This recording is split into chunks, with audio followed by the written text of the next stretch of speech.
जय हिंद दोस्तों, next time आपका स्वागत है। आज 11 सितंबर 2020 आज के अंतर्गत के काफ़ी इंपॉर्टेंट करंट अफेयर हम आपके लिए लेकर आए हैं। यदि आपको हमारा करंट अफेयर अच्छा लगता है तो लाइक कीजिए, कमेंट कीजिए और हमारे इस चैनल नेक्स्ट टाइम को सब्सक्राइब कीजिए और हमारे इस चैनल नेक्स्ट टाइम को शेयर भी कीजिए, ताकि ज़रूरतमंद जो एग्ज़ाम की तैयारी करते हैं, जिनको करंट अफेयरों के बारे में कोई भी इंफॉर्मेशन नहीं मिल पाता है, तो हमारे द्वारा डेली आपके लिए प्रोवाइड कीजिए। आप इसलिए इसको शेयर कर दिए, ठीक है। और हमारे द्वारा daily UPSC, SSC, railway, bank, ETC जो भी गवर्नमेंट एग्जाम होता है उसके लिए ही काफ़ी इंपॉर्टेंट करंट अफेयरों की सीरीज़ आपके लिए प्रोवाइड किया जाता है। चलिए दोस्तों, ज़्यादा टाइम न लेते आगे बढ़ते जानते हैं कि आज के इंपॉर्टेंट क्वेश्चन कौन सा। आज का हमारा पहला क्वेश्चन कौन सा? आज का हमारा पहला क्वेश्चन है, हाल ही में संस्कृत पांडुलिपियों के लिए डिजिटल पुस्तकालय का निर्माण किस राज्य में कराया गया है? ऑप्शन ए है बिहार, ऑप्शन बी है उत्तर प्रदेश, ऑप्शन सी है उत्तराखंड, ऑप्शन डी है गोवा। तो इसके अंतर्गत का हमारा राइट आंसर क्या है? ऑप्शन सी उत्तराखंड में क्या कर दिया गया? संस्कृत पांडुलिपियों के लिए एक डिजिटल पुस्तकालय को निर्माण करने की इसके अंतर्गत पे घोषणा कर दी गई है। किसके द्वारा? उत्तराखंड की बात करें तो उत्तराखंड के मुख्यमंत्री कौन है? वहाँ के त्रिवेंद्र रावत सिंह हैं, उन्हीं के द्वारा इसकी घोषणा कर दी गई है। इसके अंतर्गत और यहाँ पर क्या किया जाएगा? अगर इनकी बात करें तो यहाँ पर इनके द्वारा जो वहाँ पर पुस्तकालय हैं और अन्य जो भी फैसिलिटीज़ हैं उससे संबंधित जो भी प्रोसेस हैं उनको क्या किया जाएगा? इसके अंतर्गत पर डिजिटल कर दिया जाएगा, ताकि क्या हो सके, जल्दी जल्दी सभी चीज़ों का मालूम हमें उपलब्ध हो सके। और इनके साथ साथ ही इन्होंने संस्कृत अकादमी का नाम भी बदल कर क्या कर दिया गया है? उत्तराखंड संस्कृति संस्थान हरिद्वार भी इसके अंतर्गत पे कर दिया गया। अब हम मैप पर जान लेते हैं जल्दी कि उत्तराखंड कहाँ पर स्थित है। ये रहा हमारा प्यारा भारत, इसके अंतर्गत पे उत्तराखंड यहाँ पर स्थित है। इसकी कैपिटल देहरादून स्थित होगी। यहाँ राज्यसभा की 3 सीटें तथा लोकसभा की कितनी सीटें हैं? 5 सीटें यहाँ पर स्थित हैं, ठीक है। उत्तराखंड किससे टूट कर अलग हुआ था? उत्तर प्रदेश से 9 नवंबर 2000 को उत्तराखंड का गठन हुआ था, ठीक है। चलिए आगे बढ़ते हैं। हमारा आगे का क्वेश्चन कौन सा है? हाल ही में अंतर्राष्ट्रीय 100 गोल करने वाले दूसरे खिलाड़ी कौन बन गए हैं? ऑप्शन ए है इसके अंतर्गत पे लियोन मेसी, ऑप्शन बी है हमारा क्रिस्टियानो रोनाल्डो, ऑप्शन सी है अलीदाई, ऑप्शन डी है सुनील शेट्टी। तो इसके अंतर्गत का हमारा राइट आंसर क्या है? ऑप्शन बी क्रिस्टियानो रोनाल्डो को क्या कर दिया गया है? अंतर्राष्ट्रीय 100 गोल करने वाले दूसरे खिलाड़ियों की लिस्ट पर आ गए हैं। पहले नंबर पर कौन है? अलीदाई, जिन्होंने कितना किया है? 109 गोल। किसके विरुद्ध किया था? इन्होंने ईरान के विरुद्ध किया था। अब लेकिन क्रिस्टियानो रोनाल्डो कहाँ से खेलते हैं? पुर्तगाल से खेलते हैं, लेकिन इन्होंने किसके खिलाफ किए है? स्वीडन के खिलाफ किया है, ठीक है। इनका कौन से नंबर का प्रदर्शन था? 165वें नंबर का प्रदर्शन था। इस प्रदर्शन पे ही इन्होंने कौन से नंबर पर आ गए? सेकंड नंबर पर आ गए हैं, ठीक है। कौन सा मैच था ये? यूईएफए नेशनल लीग मैच में, ठीक है ना। चलिए आपको समझ में आ गया। आगे बढ़ते हमारा आगे का थर्ड क्वेश्चन कौन सा? आगे का क्वेश्चन है हमारा, हाल ही में अमेरिका निजी इक्विटी फर्म सिल्वर लेक ने किस भारतीय कंपनी पर निवेश करने की घोषणा की है? ऑप्शन ए है टाटा, ऑप्शन बी है रिलायंस, ऑप्शन सी है एयरटेल कंपनी, ऑप्शन डी है वीआई कंपनी। तो इसके अंतर्गत का हमारा राइट आंसर क्या है? ऑप्शन बी रिलायंस रिटेल पर क्या किया है कि जो अमेरिका की निजी कंपनी है सिल्वर लेक ने कितने का इन्वेस्ट करेगा? इसमें 7,500 करोड़ रुपए का इन्वेस्ट करेगा। 1.75% इसमें हो गया। जो ताज़ा निवेश का मूल्य क्या है रिलायंस रिटेल का? 4.21 करोड़ रुपये हो गया। इस वर्ष की शुरुआत की बात करें तो जियो प्लेटफॉर्म में 1.35 बिलियन डॉलर के निवेश के बाद रिलायंस जो इंडस्ट्रीज़ की सहायक कंपनी में सिल्वर लेक द्वारा यह दूसरा बिलियन का क्या है? इन्वेस्ट इनके द्वारा किया गया। दूसरे नंबर का इन्वेस्ट इनके द्वारा इसके अंतर्गत पे किया गया है, ठीक है। रिलायंस रिटेल किसकी कंपनी है? मुकेश अंबानी जी की कंपनी है, ठीक है। मैं एक आपको बता दूं कि अगर कोई कंपनी है या कोई सरकार की कंपनी है तो उसको शेयर मार्केट में लिस्ट हो, सरकार की कंपनी है तो उसको शेयर मार्केट में लिस्ट होने के लिए 75% क्या होना चाहिए? 75% से अधिक शेयर सरकार के पास में उसका नहीं होना चाहिए, तभी वो क्या हो सकता है? शेयर मार्केट में शेयर मार्केट में क्या हो सकता है? लिस्टेड हो सकता है, ठीक है। चलिए आपको समझ में आ गया। आगे बढ़ते हैं। हमारा आगे का क्वेश्चन कौन सा? आगे का क्वेश्चन हमारा, हाल ही में किस राज्य के हवाई अड्डे का नाम बदलकर भगवान नाम के नाम पर रखा जाएगा? ऑप्शन ए है इसके अंतर्गत पे उत्तर प्रदेश, ठीक है। ऑप्शन क्या है? ए उत्तर प्रदेश, ऑप्शन बी है जयपुर, ऑप्शन सी है राजस्थान, ऑप्शन डी है हरियाणा। तो इसके अंतर्गत का हमारा राइट आंसर क्या है? Option A Uttar Pradesh. उत्तर प्रदेश की कैपिटल लखनऊ होगी। वहाँ के हवाई अड्डा, किस हवाई अड्डे का नाम बदलकर अयोध्या के हवाई अड्डे का नाम बदलकर क्या कर दिया जाएगा? भगवान नाम के नाम पर रखा जाएगा। और इससे एक क्या मिल जाएगा? अंतर्राष्ट्रीय दर्जा भी प्राप्त हो जाएगा, ठीक है। इसकी घोषणा किसने की है? यूपी के मुख्यमंत्री योगी आदित्यनाथ जी के द्वारा कर दिया गया है। इसमें टोटल बजट कितना है? 525 करोड़ रुपये की प्रोजेक्ट है ये, और 2021 दिसंबर तो इसको क्या करना है? एक कम्प्लीटली रूप से पूरा काम इसमें पूरा होना है। और अब तक कि इसमें 300 करोड़ रुपये खर्चा हो चुका है, ठीक है। है। यूपी का मैप हम जान लेते हैं। यूपी की कैपिटल कहाँ पर स्थित है? लखनऊ हो गया।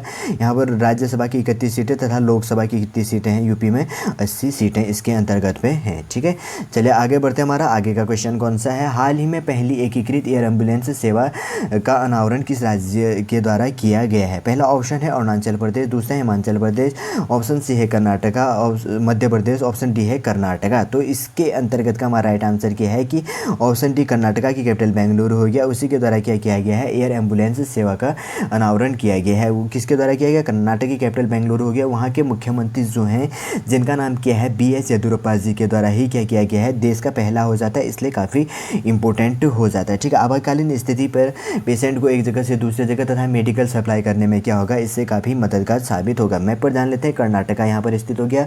कर्नाटका की कैपिटल कहाँ पर स्थित है? बेंगलुरु पर स्थित है। ठीक है ना, कर्नाटका ये हो गया, बेंगलुरु हो गया। यहाँ पर राज्यसभा की कितनी सीटें हैं? 12 सीटें तथा लोकसभा की कितनी सीटें? यहाँ पर 28 सीटें। 12 और 28 का यहाँ पर रेशियो है। ठीक है, चलिए आपको समझ में आ गया। आगे बढ़ते हैं। हमारा आगे का क्वेश्चन कौन सा है? आगे का क्वेश्चन है हमारा, हाल ही में दीनदयाल रसोई योजना का विस्तार किस राज्य में किया गया है? क्या कह रहा है? हाल ही में किस राज्य में दीनदयाल रसोई योजना का विस्तार किया गया है? ऑप्शन ए है हमारा मध्य प्रदेश, ऑप्शन बी है उत्तराखंड, ऑप्शन सी है त्रिपुरा, ऑप्शन डी है मिजोरम। तो इसके अंतर्गत का हमारा राइट आंसर क्या है?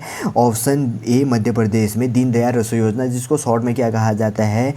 DARS। ठीक है, क्या कहा जाता है? DARS में क्या किया जाएगा कि इस योजना के तहत गरीबों को पौष्टिक भोजन 10 रुपये में प्रदान किया जाएगा और 44 नए केंद्र इसके अंतर्गत पे स्थापित किए जाएंगे। कंप्लीटली रूप से इसके अंतर्गत कितने केंद्र बन गए? 100 केंद्र इसके अंतर्गत बन गए हैं। अब इसको मेंटेनेंस करने की बात आती है तो किसके द्वारा किया जाएगा? और लागू करने की बात है तो खाद्य और नागरिक आपूर्ति और शहरी विकास विभाग इस योजना को क्या करेगा? लागू करेगा। कौन करेगा? खाद्य और नागरिक आपूर्ति और शहरी विकास विभाग इस योजना को लागू करेगा। ठीक है, चलिए आपको समझ में आ गया। आगे बढ़ते हैं। हमारा आगे का क्वेश्चन कौन सा? आगे का क्वेश्चन हमारा, हाल ही में महिंद्रा इंश्योरेंस ब्रोकर्स ने किस नाम से बीमा को लॉन्च किया है? यहाँ पर थोड़ा सा टाइपिंग गलत हो गया, बीमा कर देंगे, बीमा लॉन्च किया है। ऑप्शन ए है हमारा महिंद्रा का बीमा हो गया, ऑप्शन बी है पे बीमा, ऑप्शन सी है शुद्ध बीमा, ऑप्शन डी क्या है? जीवन बीमा।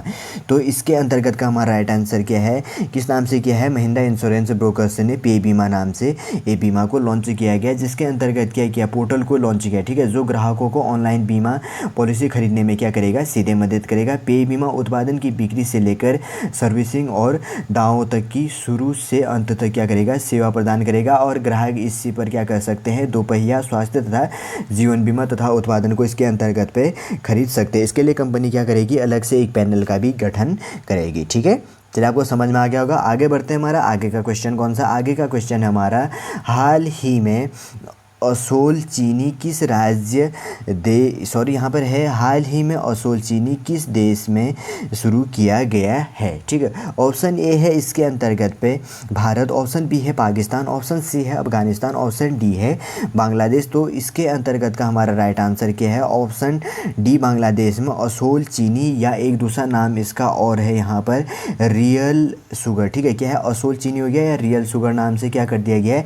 एक अभियान को शुरू किया गया। आखिर यह अभियान क्यों शुरू किया गया अब हम जान लेते हैं। ठीक है, यह शुरू किया गया है बांग्लादेश सरकार के द्वारा सोशल मीडिया पर फैल रही फर्जी सूचना तथा अफवाहों को लड़ने के लिए इसको बांग्लादेश के द्वारा शुरू किया गया है। ठीक है, बांग्लादेश को हम मैप पर जान लेते हैं आखिर कहाँ पर स्थित है। ये रहा हमारा प्यारा भारत, इसी के अंतर्गत पे ये है।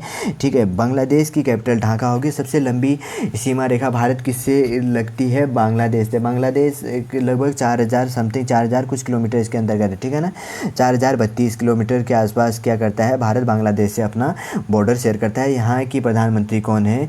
शेख हसीना। इस उद्देश्य के लिए इनके द्वारा क्या किया गया कि एक डिजिटल प्लेटफॉर्म को भी लॉन्च किया गया है, जिसका नाम क्या है? दरबार। ठीक है ना, DURVAR दरबार 21st.org करके क्या कर दिया गया है? इनके द्वारा एक पोर्टल को भी इसके अंतर्गत पे विकसित कर दिया गया है। ठीक है, चलिए आपको समझ में आ गया। आगे बढ़ते हैं। हमारा आगे का क्वेश्चन कौन सा है? ठीक है, आगे का क्वेश्चन है हमारा, हाल ही में किसके द्वारा प्रधानमंत्री मत्स्य संपदा योजना को डिजिटल रूप में लॉन्च किया गया है? ठीक है। ऑप्शन ए है इसके अंतर्गत पे नरेंद्र मोदी, ऑप्शन बी है रामनाथ कोविंद, ऑप्शन सी है हमारा निर्मला सीतारमण, ऑप्शन डी है पीयूष गोयल। तो इसके अंतर्गत का हमारा राइट आंसर क्या है? ऑप्शन ए हमारे प्रधानमंत्री नरेंद्र मोदी जी के द्वारा ही प्रधानमंत्री मत्स्य संपदा योजना, जिसे शॉर्ट में क्या कहा जाता है? PMMSY, ठीक है, PMMSY डिजिटल को लॉन्च किया गया है। कब किया गया? इसको 10 सितंबर 2020 को किया गया। किस माध्यम से किया गया? डिजिटल के रूप में इसको लॉन्च किया गया। इसके अंतर्गत क्या किया जाएगा कि किसानों के प्रत्यक्ष उपयोग के लिए एक व्यापक नस्ल सुधार बाजार और सूचना पोर्टल ई गोपाल ऐप का भी इनके द्वारा क्या किया गया? इसी के अंतर्गत पे उद्घाटन किया गया। किसके द्वारा? प्रधानमंत्री नरेंद्र मोदी जी के द्वारा किया गया, ठीक है ना। PMMSY देश में मछली पालन के क्षेत्र के केंद्रीय और सतत विकास के लिए कितना किया था? इसके अंतर्गत पे 20,050 करोड़ के अनुमानित निवेश के साथ इसने क्या किया था? इस योजना को शुरू किया है, ठीक है ना। किसके अंतर्गत? 20,050 करोड़ इसके अंतर्गत पे क्या किया गया है? निवेश के साथ एक प्रमुख योजना इसके अंतर्गत पे बनाई गई है। इसका उद्घाटन डिजिटली रूप से किसके द्वारा किया गया है? प्रधानमंत्री नरेंद्र मोदी जी के द्वारा किया गया है, ठीक है। चलिए आपको समझ में आ गया। आगे बढ़ते हैं। हमारा आगे का क्वेश्चन कौन सा? आगे का क्वेश्चन है हमारा, हाल ही में किस केंद्र शासित प्रदेश के श्रमिकों के आश्रितों के लिए सहायता राशि को मंजूरी दी गई है? ठीक है। ऑप्शन ए है इसके अंतर्गत पे लद्दाख, ऑप्शन बी है इसके अंतर्गत पे जम्मू कश्मीर, ऑप्शन सी है लक्षद्वीप, ऑप्शन डी है दादरा एंड नगर हवेली। तो इसके अंतर्गत का हमारा राइट आंसर क्या है? ऑप्शन बी जम्मू कश्मीर में क्या किया गया है कि वहाँ श्रमिकों और श्रमिकों के आश्रितों के लिए सहायता राशि को मंजूरी दी गई है, ठीक है। वहाँ के जो उपराज्यपाल के सलाहकार कौन है? फारूक खान ने इसको मंजूरी दी है। इसके अंतर्गत पे कितना है? 1 करोड़ रुपये का इसमें टोटल मंजूरी दी गई है, ठीक है ना। और इसको किसके तहत दिया जाएगा? यह दिया जाएगा डेथ कम फ्यूनरल असिस्टेंस और chronic digital financial assistance scheme के तहत इसको क्या किया जाएगा? जम्मू कश्मीर में जो building and other construction worker welfare board द्वारा यह चलाई जा रही है, इसमें श्रमिक तथा श्रमिकों के आश्रितों के लिए क्या किया जाएगा? सहायता इसके अंतर्गत पे प्रदान किया जाएगा, ठीक है ना। ये रहा हमारा प्यारा भारत। इसके अंतर्गत पे जम्मू कश्मीर यहाँ पर स्थित है। जम्मू कश्मीर की कैपिटल क्या होगी? लद्दाख पर होगी। और यहाँ पर राज्यसभा की कितनी सीटें हैं? 4 सीटें, तथा लोकसभा की कितनी सीटें हैं? 5 सीटें होगी, ठीक है। अब इसी के पास में क्या है? यहाँ पर पाकिस्तान बॉर्डर करता है और लद्दाख से किसका बॉर्डर लगता है? चाइना का बॉर्डर लगता है। यहाँ पर लोकसभा की 0 सीटें तथा राज्यसभा की 0 सीटें तथा लोकसभा की कितनी सीटें हैं? लद्दाख में 1 सीट है, ठीक है ना। लास्ट में बनने वाले केंद्र शासित प्रदेश कौन है? जम्मू कश्मीर और लद्दाख ही हैं। और इससे पहले कितने केंद्र शासित प्रदेश है? 7 केंद्र शासित प्रदेश। अब कितने बन गए हैं? ये 9 हो गए। और 9वें नंबर के 8वें और 9वें नंबर के कौन है? जम्मू कश्मीर और लद्दाख बन गए हैं, ठीक है। आगे बढ़ते हैं। हमारा आज का आगे का क्वेश्चन कौन सा? आज का हमारा आगे का क्वेश्चन है, आई स्टार्टअप 2.0 हाल ही में किस बैंक के द्वारा शुरू किया गया है? ठीक है। क्या कह रहा है? आई स्टार्टअप 2.0 हाल ही में किस बैंक के द्वारा शुरू किया गया है? ठीक है। ऑप्शन है इसके अंतर्गत में PNB, ऑप्शन बी है SBI, ऑप्शन सी है ICICI, ऑप्शन डी है यस बैंक, ठीक है ना। तो इसके अंतर्गत हमारा राइट आंसर क्या है? Option C industrial credit investigation corporation of India के द्वारा क्या किया गया? आई स्टार्टअप, ठीक है ना। जो ICICI का पहला अक्षर आई लिया गया, इसके पीछे क्या जोड़ दिया गया? स्टार्टअप 2.0 हाल ही में किसके द्वारा किया गया? ICICI बैंक के द्वारा शुरू किया गया है, ठीक है। अब हम जान लेते हैं कि ICICI का गठन कब हुआ था। ये रहा ICICI का लोगो हो गया। इसके CEO कौन है? संदीप बख्शी जी इसके CEO हो गए, चीफ एग्जीक्यूटिव ऑफिसर, जिसका फुल फॉर्म हो गया। हेडक्वार्टर मुंबई पर स्थित है। और इसके अंतर्गत की बात करें तो कब बनाया गया था इसको? 1994 ईस्वी में, जून 1994 ईस्वी में बनाया गया था। इसमें 2019 के अनुसार कितने लगभग 90,000 इसके में क्या करते हैं? वर्कर काम करते हैं। इसका हेडक्वार्टर कहाँ पर स्थित है? मुंबई। और स्थापना कब हुई थी? 1944 ईस्वी में, ठीक है। चलिए आगे बढ़ते। हमारा आगे का क्वेश्चन कौन सा है? हाल ही में किस देश के राष्ट्रपति को 2021 के नोबेल शांति पुरस्कार के लिए नामित किया गया है? ठीक है। ऑप्शन ए है हमारा भारत, ऑप्शन बी है रशिया, ऑप्शन सी है अमेरिका, ऑप्शन डी है ऑस्ट्रेलिया। तो इसके अंतर्गत का हमारा राइट आंसर क्या है? ऑप्शन सी अमेरिका के राष्ट्रपति कौन है अभी? डोनाल्ड ट्रंप जी को के 2021 के लिए नोबेल शांति पुरस्कार के लिए नामित किया गया। आखिर क्यों किया गया और किसके द्वारा किया गया ये भी जान लेते हैं। ठीक है, इनके द्वारा क्या किया गया कि हाल ही में इजराइल और संयुक्त अरब अमीरात जिसे यूएई कहा जाता है के भी समझौते में मध्यस्थता करने की भूमिका के लिए इनको 2021 के लिए नोबेल शांति पुरस्कार के लिए सम्मानित किया जाएगा। ठीक है, किसके द्वारा इसको देने की घोषणा कर दी गई है कि जो नॉर्वे है, नॉर्वे के सांसद है जिनका नाम क्या है क्रिश्चियन टाइवरिंग गेजेट के द्वारा इसको नाम को क्या किया गया है? प्रस्तुत कर दिया गया है। किसको प्रस्तुत किया गया है? नॉर्वे के सांसद कौन है? क्रिश्चियन टाइवरिंग गेजेट के द्वारा इस नाम को अनाउंस कर दिया गया है। ठीक है, मैं अमेरिका में बता देता हूँ कि अमेरिका में आखिरकार से क्या होता है कि 50 मैप पर 50 स्टार बने होते हैं। 50 स्टार का मतलब ये बताता है कि वहाँ पर कितने हैं? 50 कंट्री या 50 सिटी उसके अंतर्गत पे स्थित हैं। ठीक है, चलिए आपको समझ में आया होगा। आगे बढ़ते हैं, हमारा आगे का क्वेश्चन कौन सा है? आगे का क्वेश्चन है हमारा, हाल ही में किसके द्वारा सफल नामक ऋण उत्पादक लॉन्च करने की योजना बनाई जा रही है? क्या कह रहा है? हाल ही में किसके द्वारा सफल नामक ऋण उत्पादन लॉन्च करने की योजना बनाई जा रही है? ऑप्शन ए है इसके अंतर्गत आरबीआई, ऑप्शन बी है एसबीआई, ऑप्शन सी है PNB, option Punjab national bank, option D है आईसीआईसीआई बैंक। तो इसके अंतर्गत का हमारा राइट आंसर क्या है? Option B state bank of India के द्वारा क्या किया जा रहा है? सफल नामक ऋण उत्पादक लॉन्च करने की इसके अंतर्गत पे योजना बनाई जा रही है, जिसके अंतर्गत क्या किया जाएगा कि जो भारतीय स्टेट बैंक है मुख्य रूप से जैविक कपास उत्पादकों के लिए जिनका कोई क्रेडिट, ठीक है ना, जिनका कोई क्रेडिट इतिहास नहीं है, सफल नामक एक ऋण उत्पादक लॉन्च करने की योजना इसके अंतर्गत पे बना रहा है। ठीक है, बैंक बिजनेस पैदा करने के लिए आर्टिफिशियल इंटेलिजेंस जिसे एआई कहा जाता है और मशीन लर्निंग का बड़े पैमाने पर भी क्या कर रहा है आज के टाइम पे इस्तेमाल कर रहा है। ठीक है, चलिए आपको समझ में आया होगा। आगे बढ़ते हैं, हमारा आगे का क्वेश्चन कौन सा? आगे का क्वेश्चन हमारा, प्रतिवर्ष विश्व आत्महत्या रोकथाम दिवस कब मनाया जाता है? ऑप्शन ए है इसके अंतर्गत पे 7 सितंबर, ऑप्शन बी है 8 सितंबर, ऑप्शन डी है सी है 9 सितंबर, ऑप्शन डी है 10 सितंबर। तो इसके अंतर्गत का हमारा राइट आंसर क्या है?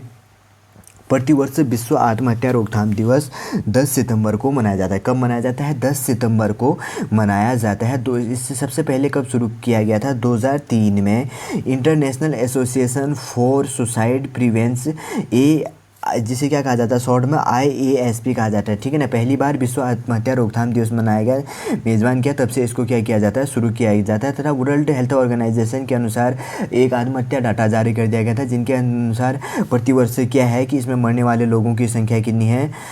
8 लाख प्रतिवर्ष क्या करते हैं? आत्महत्या से इसके अंतर्गत पे मनाते हैं। ठीक है ना, वर्ल्ड सुसाइड प्रिवेंशन डे क्या कब किया जाता है? 10 सितंबर को मनाया जाता है। ठीक है, चलिए आपको समझ में आ गया। आगे बढ़ते हैं, हमारा आगे का आज का लास्ट क्वेश्चन है, काफ़ी इंपॉर्टेंट क्वेश्चन है।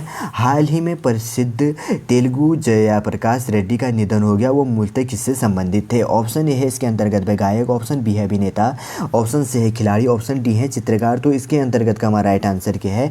वह कौन थे? अभिनेता थे। क्या नाम है उनका? प्रसिद्ध तेलुगु जयप्रकाश रेड्डी जी। मैं बता देता हूँ, जयप्रकाश रेड्डी जी इन्होंने क्या किया था कि महत्वपूर्ण मूवियों पर भी काम किया था, बहुत सारी मूवियों पर काम किया था। और ये क्या करते थे, जैसे कि आप साउथ मूवी देखते होंगे तो जैसे कौन कौन से मूवी हैं, चिरंजीवी, नागार्जुन हो गया, पवन कल्याण हो गया, महेश बाबू, जैसे तेलुगु लगभग 100 से अधिक फिल्मों पर क्या किया है इन्होंने काम किया है। और 2020 में हाल ही के टाइम पर क्या हो गई है, इनकी मृत्यु हो गई है। ठीक है, चलिए दोस्तों, आज का करंट अफेयर हम यहीं पर समाप्त करते हैं। उम्मीद करूंगा दोस्तों आज का करंट अफेयर आपको अच्छा लगा होगा। यदि आज आपको हमारा आज का करंट अफेयर अच्छा लगे तो लाइक कीजिए, कमेंट कीजिए और हमारे इस चैनल नेक्स्ट एम को सब्सक्राइब कीजिए और इस नेक्स्ट एम को आप ज़्यादा से ज़्यादा शेयर कीजिए ताकि ज़रूरतमंदों को डेली करंट अफेयर प्रोवाइड हो सके।